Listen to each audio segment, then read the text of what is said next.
हे मेरे मन, यहोवा को धन्य कह और उसके किसी उपकार को ना भूलना, क्योंकि मानवीय स्वभाव जो है और उसके अंतर्गत मनुष्य उन उपकारों को, उन भलाइयों को जो हमारे जीवन में प्रतिदिन होती हैं, भूल जाता है। लेकिन उसको क्या मिला नहीं, किस चीज की कमी हो गई, किस चीज की घटी है, किस बात में वो दूसरों से कम है, इस बात को स्मरण कर करके वो बड़बड़ाता है, कुड़कुड़ाता है, असंतोष व्यक्त करता है। और इसी बात को दाऊद कहता है कि उसके किसी उपकार को ना भूलना। परमेश्वर ने जो उपकार किए हैं वो बहुत ज्यादा हैं और दाऊद उन उपकारों को स्मरण करता है। और भजन संहिता 116 के 12वें पद में कहता है, यहोवा ने मेरे जितने उपकार किए हैं उनका बदला मैं उसको क्या दूं। परमेश्वर के उपकारों को जब वो स्मरण करता है तो कहता है कि वो इतने ज्यादा हैं कि मैं बदला क्या दूं। वो अपने मन में इस बात पर बहुत सोचता है कि मैं परमेश्वर को क्या बदला दूं। ये बात हमारे जीवन पर भी लागू होती है। जब हम परमेश्वर के उपकारों को स्मरण करते हैं और तब जो पहली बात हमारे जीवन में होती है और वो है हमारा मन धन्यवाद से भर जाता है। जैसा कि दाऊद भजन 116 के 13वें और 14वें पद में लिखता है, मैं उद्धार का कटोरा उठाकर, जब वो परमेश्वर के उपकारों को स्मरण करता है तो कहता है, मैं उद्धार का कटोरा उठाकर यहोवा से प्रार्थना करूंगा और मैं यहोवा के लिए अपनी मन्नतें सबू की दृष्टि में प्रकट रूप में उसकी सारी प्रजा के सामने पूरी करूंगा। वो दिखावा नहीं करना चाहता है, लेकिन वो लोगों को बताना चाहता है कि मेरे जीवन में परमेश्वर के कितने उपकार हैं। और ये हमारे जीवन में भी बहुत जरूरी है। दूसरी बात जो हम परमेश्वर की आशीषों को स्मरण करने के बाद हमारे जीवन में आती हैं और वो है हमारा मन आनंद से भर जाता है। यीशु मसीह यरूशलेम में प्रवेश कर रहे हैं और उनके साथ एक भीड़ है और उस भीड़ के विषय में लिखा हुआ है, तो चेलों की सारी मंडली उन सब सामर्थ के कामों के कारण जो उन्होंने देखे थे आनंदित होकर बड़े शब्द से परमेश्वर की स्तुति करने लगी। जब परमेश्वर की आशीषों को, उसके उपकारों को ये भीड़ स्मरण करती है, यीशु मसीह ने उनके बीच में किस प्रकार से रोगियों को चंगा किया, दुष्टात्माओं को निकाला, किस प्रकार से अंधे देखने लगे, वो उन सामर्थ के कामों को स्मरण करके जो यीशु मसीह ने उनके बीच में किए थे, यीशु मसीह की जय जयकार करने लगी। वो आनंद से, लिखा है, आनंदित होकर बड़े शब्द से परमेश्वर की स्तुति करने लगे। जब हम परमेश्वर के उपकारों को स्मरण करते हैं, हमारे मन आनंद से भर जाते हैं। हमारे मन में एक अद्भुत आनंद आता है कि कैसे परमेश्वर ने हमारी समस्याओं में, हमारी बीमारियों में, हमारी तकलीफों में हमको छुटकारा दिया। तीसरी बात हम देखते हैं, जब हम परमेश्वर के उपकारों को स्मरण करते हैं, हमारा विश्वास बढ़ता है। हम परमेश्वर के प्रति और भी अधिक विश्वास में मजबूत होते हैं। और जो 12 पत्थर यरदन में से निकाले गए थे, उनको यहोशू ने गिलगाल में खड़े किए।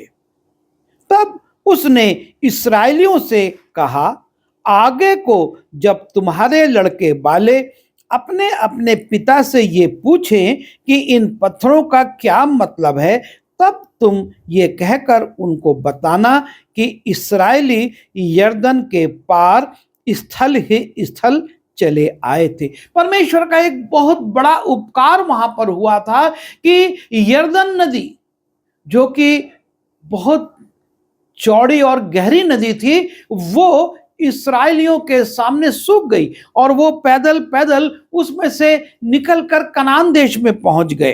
क्योंकि जैसे तुम्हारे परमेश्वर यहोवा ने लाल समुद्र को हमारे पार हो जाने तक हमारे सामने से हटाकर सुखा रखा था, वैसे ही उसने यरदन नदी का भी जल तुम्हारे पार हो जाने तक तुम्हारे सामने से हटाकर सुखा रखा, इसलिए कि पृथ्वी के सब देशों के लोग जाने कि यहोवा का हाथ बलवंत है और तुम सर्वदा अपने परमेश्वर का भय मानते रहो।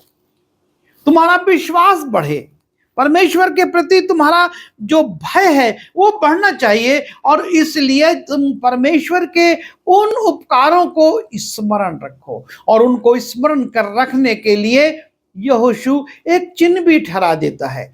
यरदन नदी के अंदर से, उसके बीच में से बड़े बड़े 12 पत्थर निकालकर गिलगाल में उनको खड़ा कर देता है, रख देता है, ताकि जब बच्चे अपने पिता से पूछे इन पत्थर का क्या प्रयोजन है यहाँ पर, क्योंकि ऐसे पत्थर तो गिलगाल में नहीं पाए जाते, तब तुम उनको बताना कि हमारे परमेश्वर ने हमारे लिए यरदन नदी को सुखाया था, यह उसका बड़ा उपकार था। और चौथी बात हम देखते हैं, हमारे जीवन से बड़बड़ाहट, कुड़कुड़ाहट चली जाती है। कब? जब हम परमेश्वर के उपकारों को स्मरण करते हैं। हमारे जीवन में जो असंतोष है वो समाप्त हो जाता है, हमारी चिंताएं मिट जाती हैं। जब हम परमेश्वर के उपकारों को, उसके बड़े बड़े कार्यों को जो उसने हमारे जीवन में किए हैं, उनको स्मरण करते हैं। वे आपस में विचार करने लगे कि हम तो रोटी नहीं लाए। ये जानकर यीशु ने उनसे कहा, हे अल्पविश्वासियों, तुम आपस में क्यों विचार करते हो कि हमारे पास रोटी नहीं? क्या तुम अब तक नहीं समझे और उन 5,000 की 5 रोटी स्मरण नहीं करते, और न ये कि कितनी टोकरियां उठाई थी, और उन 4,000 की 7 रोटी, और न ये कि कितने टोकरे उठाए थे। यीशु मसीह ये चाहते हैं कि उनके चेले उन उपकारों को, उन आशीषों को, उन आश्चर्य कर्मों को जो कि उन्होंने अपनी आंखों से देखे हैं, जो उनके जीवन में घटे हैं, उनको स्मरण करें, क्योंकि उससे उनकी चिंताएं, उनकी बड़बड़ाहट, कुड़कुड़ाहट मिटेगी। इस्राएलियों के जीवन में जो बड़बड़ाहट, कुड़कुड़ाहट आती थी, उसका प्रमुख कारण यह था कि वो मिस्र की उन चीजों को स्मरण करते थे जो कि उन्होंने भोगी थी, लेकिन वो परमेश्वर की आशीषों को, उसके आश्चर्य कर्मों को, उसके उपकारों को भूल जाते थे, और इसलिए कभी रोटी के लिए, कभी मांस के लिए, कभी पानी के लिए, कभी अन्य परिस्थितियों के लिए वो बड़बड़ाने लगते थे। उनके जीवन में बड़बड़ाहट आ जाती थी, क्योंकि वो परमेश्वर के उपकारों को भूल जाते थे। और यहाँ पर भी यीशु मसीह कहते हैं, तुम उस बात को स्मरण करो जब 5 रोटी थी और 5,000 से अधिक लोग तृप्त किए गए और 12 टोकरे उठाए गए, और वैसे ही 7 रोटियों से 4,000 से अधिक लोग तृप्त किए गए और 7 टोकरे उठाए गए। उन बातों को स्मरण करो तो तुम्हारी चिंता, तुम्हारी बड़बड़ाहट या तुम्हारा असंतोष समाप्त हो जाएगा। और 5वीं बात, जब हम परमेश्वर के उपकारों को स्मरण करते हैं, हमारे जीवन में एक गवाही आ जाती है। एक व्यक्ति को देखते हैं जिसमें कि दुष्टता की शक्तियों की सेना समाई थी। ना तो वो वस्त्र पहनता था, ना वो घर में रहता था, उसको कोई बेड़ियों से बांध भी नहीं सकता था, इतना वो प्रचंड था। और तब यीशु मसीह उस दुष्टता की शक्तियों को डांटते हैं, उसमें से निकल जाने की आज्ञा देते हैं, और वो व्यक्ति सामान्य व्यक्ति के समान कपड़े पहनकर यीशु मसीह के चरणों पर बैठ जाता है। और लोग देखकर डर जाते हैं, अरे ये प्रचंड व्यक्ति जिसको कोई संभाल नहीं सकता था, यीशु मसीह के चरणों पर बड़े शांत भाव से बैठा हुआ है। और तब यीशु मसीह जब वहां से लौटने लगते हैं, ये व्यक्ति चाहता है कि वो भी यीशु मसीह के साथ जाए। तब यीशु मसीह कहते हैं, जो उपकार तेरे जीवन में हुआ है उसकी तू गवाही दे। और जब वो नाव पर चढ़ने लगा तो वो जिसमें पहले दुष्ट आत्माएं थीं उससे विनती करने लगा कि मुझे अपने साथ रहने दे, परंतु उसने उसे आज्ञा न दी और उससे कहा, अपने घर जाकर अपने लोगों को बता कि तुझ पर दया करके प्रभु ने तेरे लिए कैसे बड़े काम किए हैं। जब हम परमेश्वर के उपकारों को स्मरण करते हैं, हमारे जीवन में गवाही आ जाती है। हम अक्सर अपने चर्चों में, अपनी मंडलियों में, अपने समूहों में, प्रार्थना झुंडों में लोगों की साक्षी को सुनते हैं। वो कहते हैं कैसे उन्होंने बीमारी से चंगाई प्राप्त करी, कैसे उनकी नौकरी लगी, कैसे उनकी पदोन्नति हो गई, कैसे उनकी आर्थिक समस्याएं समाप्त हो गई। उनके जीवन में साक्षियां आ जाती हैं जब वो परमेश्वर के उपकारों को स्मरण करते हैं।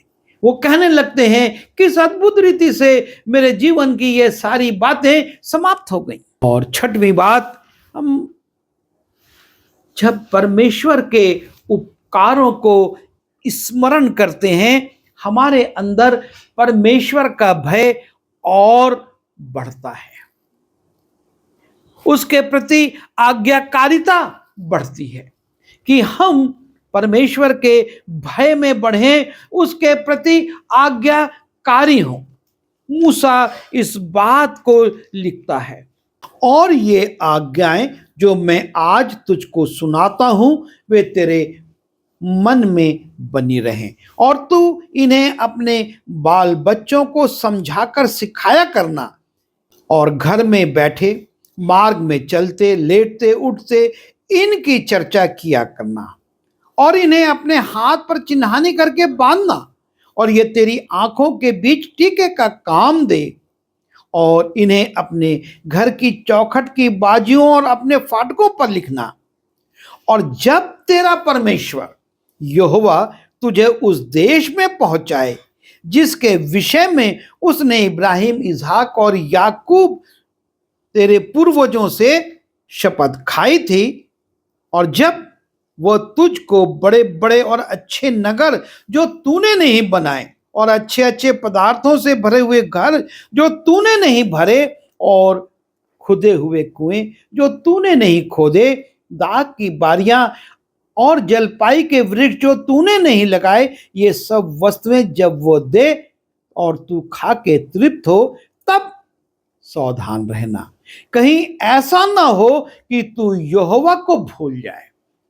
उन आशीषों को, उन उपकारों को स्मरण करना है जिससे कि परमेश्वर का भय बढ़े। तब सावधान रहना, कहीं ऐसा ना हो कि तू यहोवा को भूल जाए, और जो तुझे दासत्व के घर अर्थात मिस्र देश से निकाल लाया है, अपने परमेश्वर यहोवा का भय मानना, उसी की सेवा करना और उसी के नाम की शपथ खाना। जब परमेश्वर के उपकारों को हम स्मरण करते हैं, उनको रखते हैं, याद करते हैं, हमारे अंदर परमेश्वर का भय बढ़ता है। हम परमेश्वर के भय में और आगे बढ़ने लगते हैं।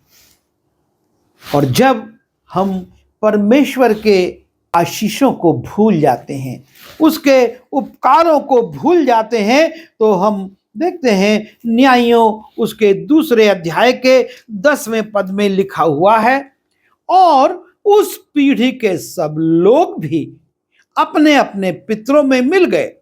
तब उसके बाद जो दूसरी पीढ़ी हुई, उसके लोग ना तो यहोवा को जानते थे और ना उस काम को, परमेश्वर के उपकारों को जो उसने इस्राएल के लिए किए था, उनको नहीं जानते थे। इसलिए इस्राएली वो करने लगे जो यहोवा की दृष्टि में बुरा है। परमेश्वर का भय, परमेश्वर की आज्ञाओं के प्रति विश्वस्तता इसलिए चली गई क्योंकि उनको परमेश्वर ने जो काम किए थे वो स्मरण नहीं थे। और इसलिए लिखा है, इसलिए इस्राएली वो करने लगे जो यहोवा की दृष्टि में बुरा है, और बाल नाम देवताओं की उपासना करने लगे, और वे अपने पूर्वजों के परमेश्वर यहोवा को, जो उन्हें मिस्र देश से निकाल लाया था, त्याग कर पराये देवताओं अर्थात आसपास के लोगों के देवताओं की उपासना करने लगे और उन्हें दंडवत किया। ये होता है जब हम परमेश्वर के उपकारों को भूल जाते हैं। और इसलिए ये बहुत जरूरी है कि हमारे जीवन में हम परमेश्वर के उन उपकारों को जो उसने हमारे लिए किए हैं स्मरण रखें, ताकि हम ना सिर्फ उसको स्मरण करके धन्यवाद दें, ना सिर्फ हम आनंदित हों, और ना सिर्फ हमारा विश्वास बढ़े, हमारे जीवन से बड़बड़ाहट कुड़कुड़ाहट जाए, हम एक अच्छी गवाही दे सके, और सबसे जरूरी बात जो है और वो ये कि परमेश्वर का भय हमारे जीवन में बना रहे, उसकी आज्ञाओं के प्रति हम विश्वस्त रहें। और ये तभी होगा जब हम दाऊद के समान कहेंगे, हे मेरे मन यहोवा को धन्य कहे और उसके किसी उपकार को ना भूलना। जब हम उसके उपकारों को नहीं भूलेंगे तो हम परमेश्वर का धन्यवाद करेंगे।